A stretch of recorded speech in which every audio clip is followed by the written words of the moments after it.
Hello, नमस्ते, प्रणाम। आज आपको एक बहुत अच्छी कहानी सुनाता हूं। जो कहानी मेरी भी है, आपकी भी है, मम्मी की भी है, पापा की भी है, या आपके चारों ओर जो भी कोई है उन सब की कहानी है। पता है वो कहानी कौन सी है? एक दूर गांव से एक लड़का शहर में आता है। वो हर प्रकार की गाड़ी चला लेता है। वो ट्रक भी चला लेता है, कार चला लेता है, मोटरसाइकिल चला लेता है। आप उसको ट्रैक्टर दे दें, ट्रैक्टर चला लेता है। हर तरह की गाड़ियां चला लेता है। शहर में आता है, वो गाड़ी दिन भर चलाता रहता है। मैंने क्या कहा? वो हर तरह की गाड़ियां चलाता है। मर्सिडीज भी चलाता है, टाटा टिगोर भी चलाता है। जितनी भी गाड़ियां हैं वो सब के सब गाड़ियां वो लड़का चलाता है। लेकिन पता है, वो गाड़ियां तो चलाता है लेकिन उसके ऊपर चालान हो जाता है, फाइन हो जाता है। कभी ई मेमो घर पर आ जाता है, कभी पुलिस पकड़ लेती है।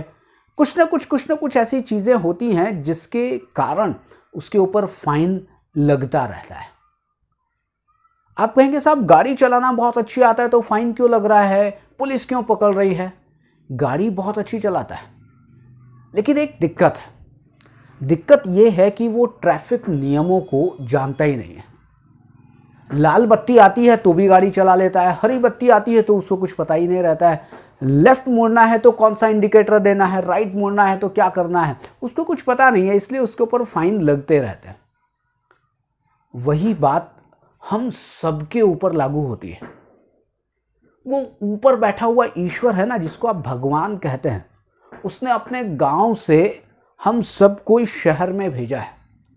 और ये पूरी धरती एक शहर है और हम सब यहां पर हैं। हम सब अपनी अपनी गाड़ी चला रहे हैं। लेकिन आपको ये पता होगा कि हम सबके ऊपर फाइन लगता है, किसी के ऊपर फाइन नहीं भी लगता है। कोई अपनी गाड़ी बहुत अच्छी चलाता है। इसका मतलब यह है कि उस भगवान ने एक नियम बनाकर भेजा है। उसने ये कहा था कि देखो मैं तुम्हें नीचे भेज रहा हूं, लेकिन एक नियम है, उस नियम के दायरे में रहकर काम करोगे तो बहुत अच्छा होगा। लेकिन हम सब, हमें से अधिकांश लोग उस नियम को भूल गए। पता है वो नियम क्या है? वो नियम है कर्म का नियम। वो नियम है कर्म फल का नियम, जिसको आप सीक्रेट ऑफ कर्म भी कहते हैं, जिसको आप कर्म फल सिद्धांत भी कहते हैं। ये जो कर्म है ना, वो किसी को छोड़ता नहीं है। इस कर्म की व्यवस्था में किसी भी प्रकार का कोई डिस्काउंट नहीं है। आप कहीं भी रहते हो, आप अहमदाबाद में रहते हो, आप पाकिस्तान में रहते हो, आप ऑस्ट्रेलिया में रहते हो, आप किसी और दूसरे शहर में रहते हो, किसी दूसरे देश में रहते हो, आप पहाड़ पर रहते हो या आप पाताल में रहते हो, ये कर्म आपको छोड़ता नहीं है। लेकिन प्रश्न एक है, कर्म होता क्या है? कर्म की परिभाषा क्या है? कर्म का नियम क्या है? तो देखिए, आपने जो भी सोचा, आपने जो भी किया, आपने जो भी कहा और जिसके करने के आप कारण बने, वो सब कर्म है। आपने जो सोचा अच्छा या बुरा, आपने जो कहा अच्छा या बुरा, आपने जो किया अच्छा या बुरा, और कुछ भी हुआ और आप उसके निमित्त बन गए, आप उसके कारण बन गए, वो चाहे अच्छा हुआ हो चाहे वो खराब हुआ हो, वो सब कर्म है। बस वो क्या है, वो ऊपर भगवान है, वो चित्रगुप्त भगवान जो देवता है, वो आपके अकाउंट का हिसाब रखते रहते हैं। अच्छा विवेक ने आज ये किया, लिख लो। अच्छा उसने ये किया, लिख लो। और फिर धीरे धीरे क्या है, उस कर्म फल आपको मिलता है। आप माने या ना माने, बहुत सारे लोग कहते हैं नहीं साहब हम तो नहीं मानते कर्म को। देखिए, आपको ये तो पता है कि हमारे अंदर आत्मा है, इसलिए हम जीवित हैं। आपको ये पता है कि हम लोग सांस ले रहे हैं, कि साहब सांस तो ले रहे हैं। अच्छा आप उस ईश्वर को मानते हो, उस भगवान को मानते हो जो ये पूरी की पूरी सृष्टि चला रहा है? साहब मैं आत्मा को मानता हूं, दिखाई देती है क्या? मैं उस भगवान को भी मानता हूं, दिखाई देता है क्या? जब आप बहुत सारी ऐसी चीजें जो दिखाई नहीं देती फिर भी आप मान लेते हो। कर्म का सिद्धांत दिखाई दे भी जाता है फिर भी हम मानते नहीं हैं। बस हम वही करते हैं, वही गलतियां करते हैं, हमारे ऊपर फाइन लगता रहता है। और कुछ लोग हैं जो अच्छे काम करते रहते हैं, उनके ऊपर फाइन नहीं लगता। क्यों? क्योंकि वो भी कर्म कर रहे हैं, हम भी कर्म कर रहे हैं।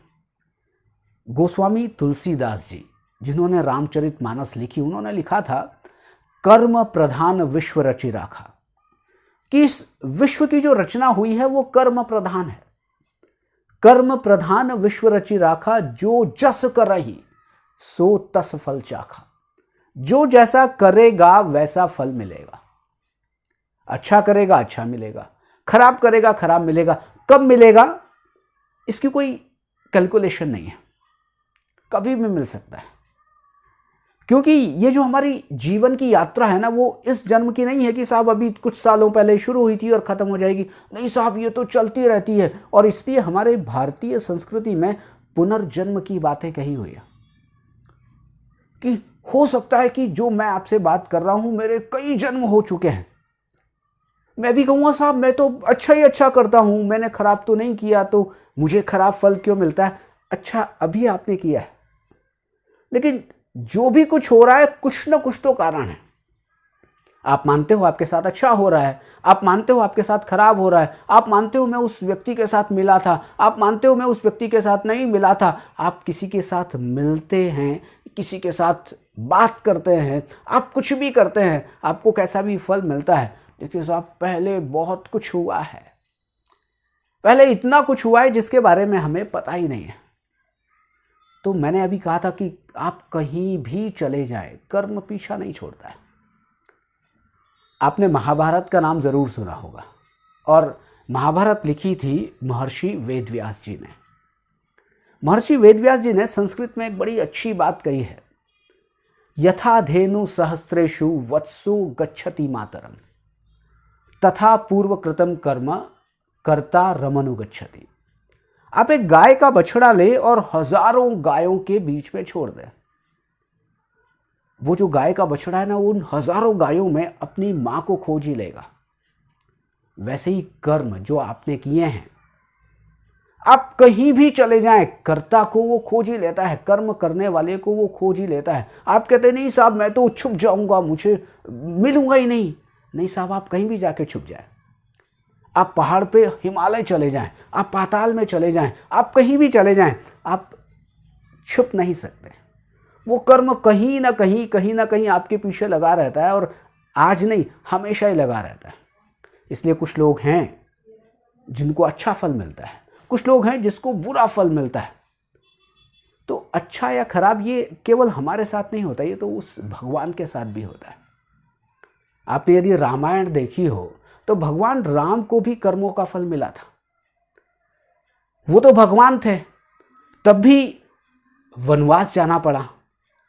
भगवान राम भगवान थे, लेकिन फिर भी माता सीता को पृथ्वी में समाना पड़ा।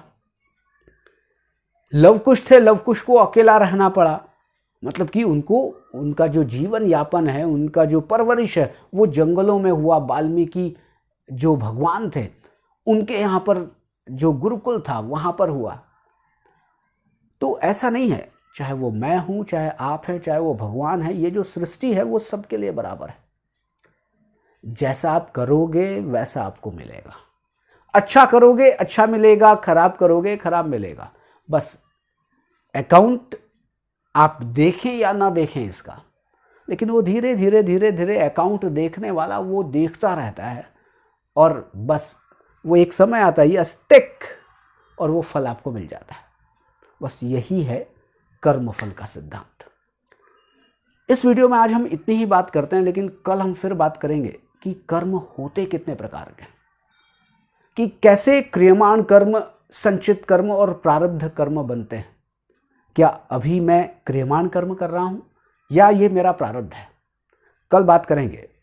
ये वीडियो यदि अच्छा लगा हो और यदि आपको ये चैनल अच्छा लगा हो तो सब्सक्राइब ज़रूर करिएगा, और इस वीडियो को लोगों के पास शेयर करिएगा कि वो भी इस वीडियो का लाभ ले सकें।